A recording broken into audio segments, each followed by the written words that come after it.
I've been a fan of Pokemon for a while now, and Gen 5 is far and away my favorite, mostly because that's the one I grew up playing. But if I can be honest, I've never actually finished one of these games. I like the feeling of starting fresh in most games, and with Pokemon, that would happen very quickly after starting each game. Though part of my problem is just I lose interest very quickly. But today, I am finally finishing a Pokemon game after a couple months of working on it. Really quick, I want to be clear that this isn't a Nuzlocke. I have no permadeath. If I wipe, I can retry. I nickname my mons for fun, and I've got multiple on the same routes. I just wanted to document my first time finishing a 14-year-old children's game.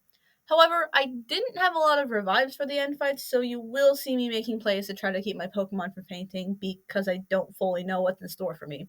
Speaking of, here's the Pokemon I'll be using. I also didn't record my microphone while playing, which is why this isn't script form. Also, really quick, if you end up enjoying this video, consider subscribing. It's free, and if you get bored of my content, you can always unsubscribe. With all that out of the way, let's get into the fights. First up was Chantal, the Ghost type member. She leads with Cofagrigus, while I lead with Dino Duzuelis. Being Dark Dragon, Dino was able to resist most of Cofagrigus' moves. So for the first 2 turns, I got Dino to work up without worry, and then crunch the creepy coffin in another few turns.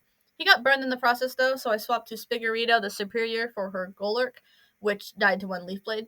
Next was her Chandelure, which I brought Yo the Gigalith for since she resists the Chandelure's fire type moves. I did get worried about being crit or Hyro Shadow Balled, which is why you see me hesitating here, but it ended up being a low damage roll and died to a Rock Slide. Finally, Chantal had a Jellicent, which I brought Spigorito back out for and also died to a single Growth Boosted Leaf Blade. 1 down, 3 to go. Next, we had Grimsley, the Dark type member. This one took a couple of tries, but eventually I was able to lead with Ari the Unpheasant to take out Scrafty and get Crocodile low, which then was taken care of by Spigorito, who almost died immediately. For Grimsley's Bisharp, I brought out Nessie the Galvantula and got a little damage in, but then she died to a single Night Slash, which I wasn't expecting to do as much damage as it did. Roger the Chandelure then came out and cursed that bastard before also dying to Night Slash. Yo was able to come out and finish it off after that, taking a Mana Claw and getting it just enough range to die to Curse. Then I brought out Dino and killed Liepard with just a couple of Dragon Pulses. Another member bites the dust. Technically, Caitlyn is listed as the next Elite Four member, but I decided to jump to Marshall with fighting type Pokemon because I figured he'd be easier to defeat and faster than Caitlyn. I don't know if that was completely the right call though, since it also took me a couple tries with him before figuring out what to do. Again, I led with Ari to take out Throw in only 2 turns, and since Stalk had Sturdy, I used an Air Slash to break it. Because in Gen 5, Sturdy starts to work on more than just one hit KO moves and can apply to anything that can take out a Mon in one shot. Unfortunately, she died to Stone Edge, so Roger came out to finish Stalk. Spigorito came back out for the Conkeldurr, and thanks to Overgrow, which makes grass type moves stronger with lower health, was able to take it out with a couple of Giga Drains and Leaf Blades. Finally was Menchow, which I spent a minute or two thinking of before deciding to stay in with Spigorito. He got back into Overgrow territory, totally not almost dying, so I used Giga Drain to kill it again. Now for the last Elite Four member, Caitlyn with her Psychic types. I ended up leading with Roger against her Reuniclus, killing it with a single Shadow Ball, then staying in for her Musharna, which got low but ultimately killed Roger. Caitlyn still had some full restores, so I swapped to Dino and did a little bit of damage with Dragon Pulse to get it in range for Crunch, which also didn't work because it lived on 1 HP. I got a work up in and was able to take it out.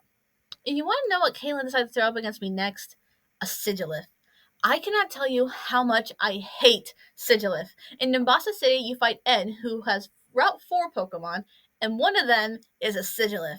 That thing is made by Satan and wiped my whole team more times than I can count on more than one run. And the fact that this game thinks it's funny to throw Caitlyn's die to a single Stone Edge. Anyway, Gothitelle died to an Electric Web and signaled me from Nessie, and I beat the final Elite Four member. Wahoo.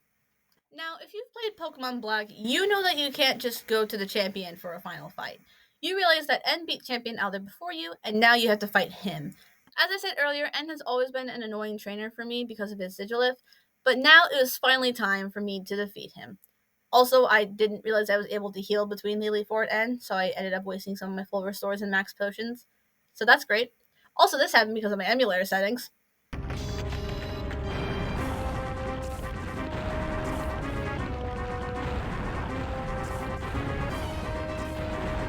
After doing a bunch of plot stuff that I don't particularly care for, I get to talk to N and call up Reshiram.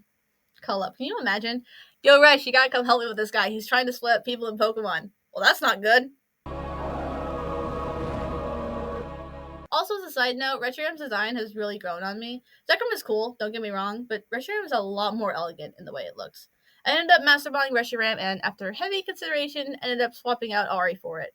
She helped a lot, but I'm playing this game for the story right now, so I need the Blue Eyes White Dragon on my team.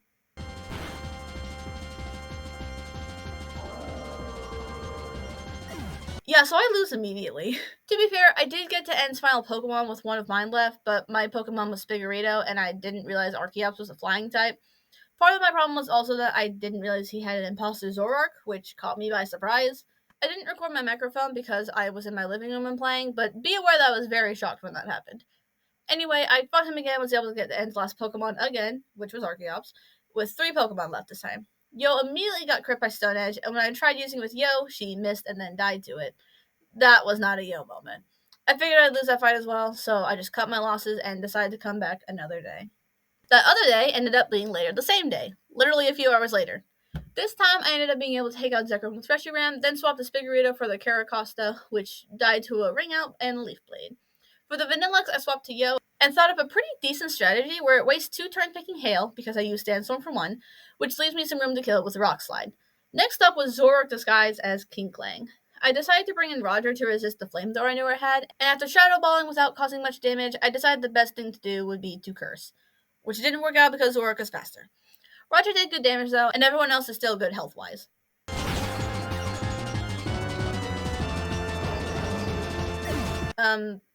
At least Spigorito's Overgo works because of the health he was at. I'm gonna say that was intentional. Nessie came out for the actual King Klang. I was able to get pretty low, but also ended up fainting to Hyper Beam, which I didn't know King Klang had. I brought out Reshiram to finish it off, then stayed in for the Archeops, which immediately killed it with Stone Edge. I brought Yo back out and almost pleaded with her to pull off a Stone Edge, since I knew just one could more than likely kill the Archeops, but never throughout this run was she able to hit it. But this time she did, and it worked. N was defeated. I skipped past the dating sim, and finally I was on to the final fight of the main game, Ghetsis. Thankfully, N heals my team again, but I don't really have the opportunity to change my team order, so I have to have Reshiram out front for Ghetsis Cofagrigus. It went on after a few turns of varying moves, then I was on to the Bouffalant. Since it was a normal type, I brought out Roger, thinking it'd be fine, but apparently, Bouffalant's abilities allow it to not be affected by Ghost-type moves, and one of them even makes it unaffected by Grass-type moves as well. I ended up having Roger Curse, taking itself out, just for the possible chance of it taking out the Bouffalant once I figured out what to do. I brought out Yo since she has high defense, but I forgot it had Earthquake, which is super effective. But I'm gonna say it was intentional because it saw the kill on Yo, which allowed it to die the curse. Then he had a Seismitoad, which I brought Spigorito out for, and it died to a single, albeit quite effective, Leaf Blade. By the way, did you know that Ghetsis cheats with his team? He has a level 54 Hydreigon, but Zweilous doesn't evolve into that until level 64, a whole 10 levels over what Ghetsis has. And it ended up wiping the rest of my team. It healed up my Mons, got them to a level cap of 54, except for Reshiram, then stormed back to Ghetsis with a plan. Since Cofagrigus is a ghost type, I led with Dino and took it out with 2 crunches. He immediately brought out Hydreigon, which I brought Reshiram out for, and luckily paralyzed it with Dragon Breath, allowing me to take it out. For Bouffalant, I stayed with Reshiram and almost killed it with a couple Dragon Pulses, but it lived on like 2 HP and killed Reshiram with Earthquake. I brought out Nessie, knowing he would use a full restore, and while I got it low with a couple electric moves, partially thanks to Recoil, it still killed Nessie with a couple high damage moves. I brought Dino back out, and after healing, it thankfully killed itself with Recoil. Next up was a Bisharp, which I had nothing for because Nessie was dead. I brought out Roger and was able to get a Will-O-Wisp off before he died to a couple Night Slashes. I brought out and healed Dino, and thanks to Bisharp seeing a kill, it died in a couple of Dragon Pulses, and finally to burn. Spigorito came out for the Seismitoad, and again easily killed it with a single Leaf Blade. Then I was on to the final Pokemon, Electros. Spigorito was able to get it to about half health with Leaf Blade, but it was killed by a crit Acrobatics, which I didn't know or even think Electros had. I brought Dino back out and was able to get it lower, but he ended up dying to Wild Charge while Electros was on only 1 HP.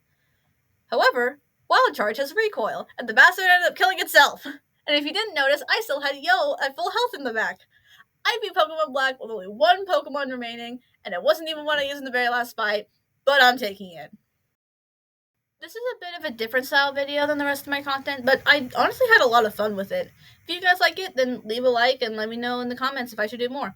Obviously, this place was in Nuzlocke, but if you want to see me attempt one, consider subscribing. I've been wanting to Nuzlocke this game for a while, and I'd love to play it as long as you guys want to see it. Thanks for watching, and I'll see you soon.